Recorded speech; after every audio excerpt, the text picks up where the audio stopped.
Have you ever sold a property that you really loved just because it would give you a big profit? I don't put emotion in any of my property investment.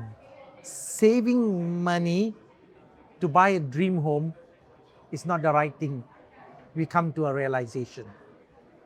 Buying within our means, entering the market, even though it is not a dream home, allows me and my wife to have a foothold that when the time is right, when we sell this property and it is appreciated, when we sell that with our increased salary and income, then the second or the third property end up our dream home.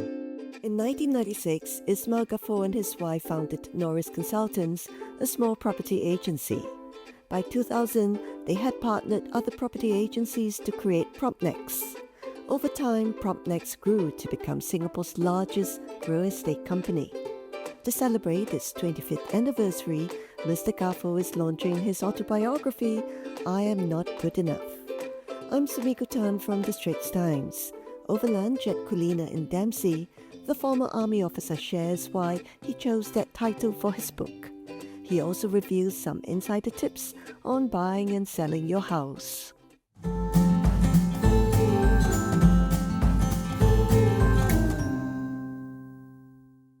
Congratulations on your book. Can you explain the title behind it? My earlier days, I truly felt that I was not good enough, and how I overcome that was the reason why I picked this as the title of the book. Why did you think you were not good enough? Maybe it's a background. My childhood spent the early years of my primary one and kindergarten in India.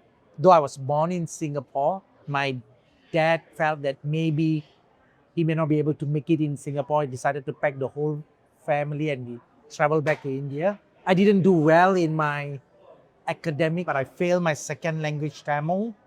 I repeated it because I had a very strong desire to go to college. But the second attempt I did worse and I got an F9.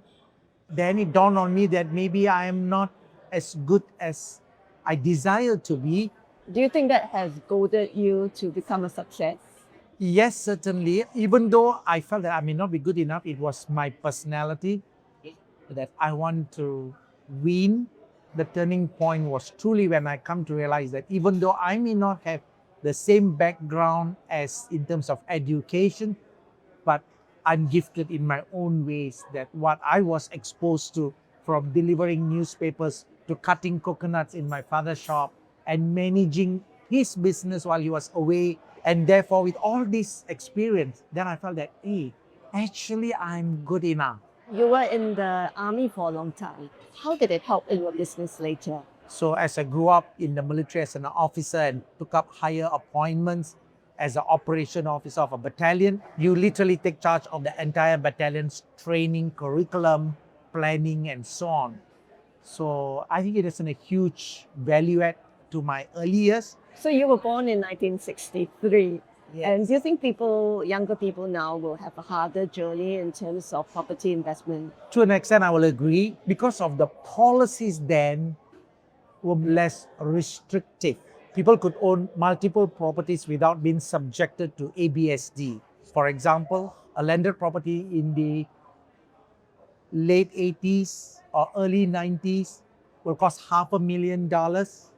Today, a similar property would cost $5 million. So the properties have gone 10 times, but the pay salary would not have gone 10 times. So should we resign to the fact that, oh no, we all can't afford?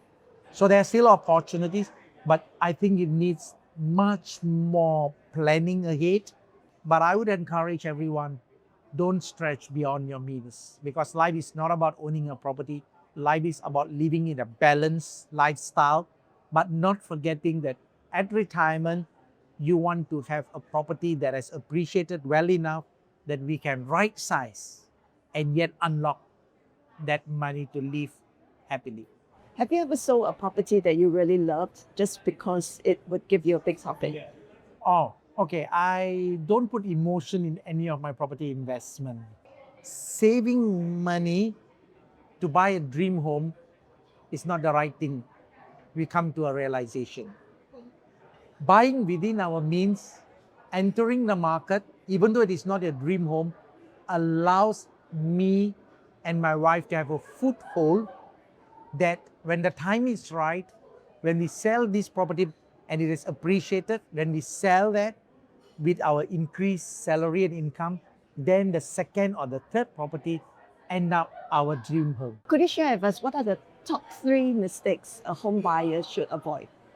I will not put it in terms of priority. Never try to save enough to enter the market to buy a dream home. So having a foothold is always an advantage than delaying the buying process looking for the dream home. Number 2, emotional purchase or decision. All purchases comes with a form of an emotion, but we cannot have too much of an emotion looking at the aesthetic, the renovations, the design, or the concept, or entering a show flat or show unit, or for that matter, a resale house. Because when you collect the keys, you're going to get a bare house, which leads to the third mistake. Because the second, when you have too much of emotion, you tend to stretch everything beyond your means because you want to have that thing. So the third point is buy within your means. Ideally, you have a 6 months reserve of the mortgage payment. And that money you could always buy a bond or put in a fixed deposit, but it is a safety net.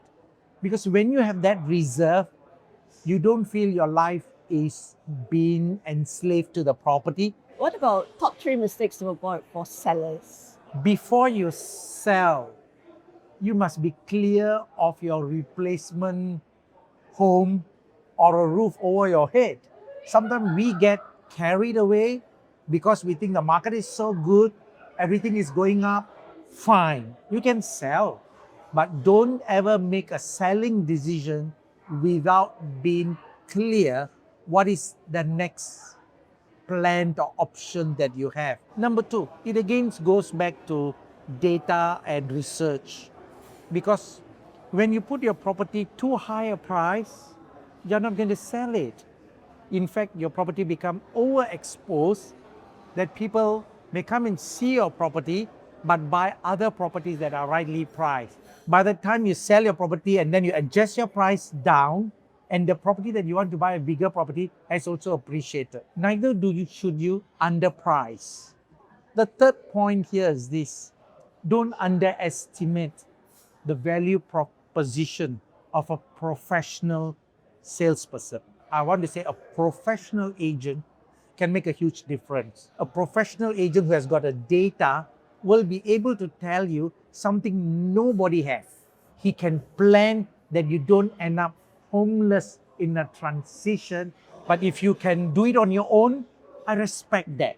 You can, because it's up to you based on your exposure and experience. Thanks very much for having lunch. Thank you so much. Really appreciate that. I love competition. I think competition is really what makes, for excitement.